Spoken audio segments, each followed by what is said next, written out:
বন্ধুরা, এখন শীতকাল পড়ে গেছে, বাজারে কিন্তু কপি সব জায়গায় পাওয়া যাচ্ছে। তাই ভাবলাম আজ ফুলকপি আলু দিয়েই মাছের ঝোলটা তৈরি করে নিই।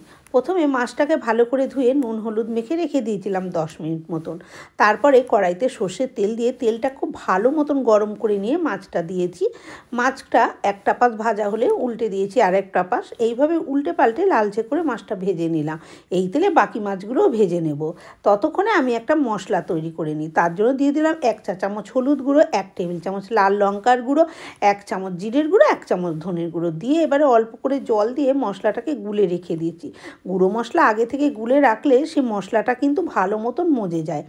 এবারে ওই তেলের মধ্যেই দিয়ে দিলাম 1/2 চামচ সাদা গোটা জিরে। জিরেটা ভালো মতন ভাজা হয়ে গেলে ফুলকপিটা দিয়ে দিলাম।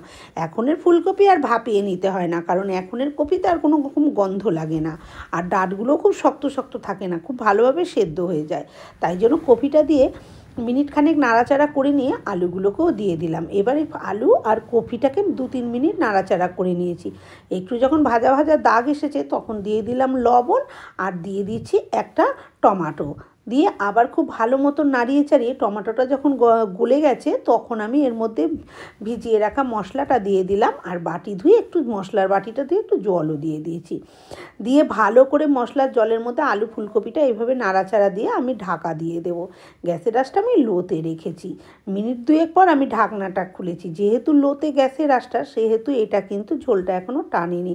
তাই এইভাবে একটু নাড়াচাড়া করে নিয়ে আমি মশলাটাকে পুরো কিন্তু আলু কপির সাথে একদম কষিয়ে নেব, যাতে একটুও জল ভাব না থাকে। তাতে আলুটাও অনেকটা সেদ্ধ হয়ে যাবে আর কপিটাও বেশ অনেকটাই নরম হয়ে যাবে। ভালো মতন কষিয়ে নিয়েছি। দেখুন, এবার দিয়ে দিচ্ছি জল। জলটা নিজেদের ইচ্ছা অনুযায়ী ব্যবহার করবেন, যে যেরকম ঝোল পছন্দ করবেন সেই অনুপাতে। এবারে ঢাকা দিয়ে দিয়েছি। 2 মিনিট পর ঢাকনাটা খুলে নিয়েছি। ঝোল কিন্তু টকবক করে ফুটে গেছে। এই সময় আমি দিয়ে দিচ্ছি ভেজে রাখা মাছগুলো। মাছটা দেওয়ার পর আবার একটু নাড়াচাড়া করে এইভাবে আমি ঢাকা দিয়ে দেবো 2 মিনিট। 2 মিনিট পর আবার আমি ঢাকনাটা খুলে নিয়েছি। এবার একটু ধনেপাতা থাকলে ওপর থেকে ছড়িয়ে দিতে পারেন, আমার কাছে নেই তাই দিইনি। এবারে আমি 2টা আলুও ভেঙে দিয়েছি। গ্যাসটা এবারে নিভিয়ে দেবো। তৈরি হয়ে গেল না সুন্দর মাছের ঝোল।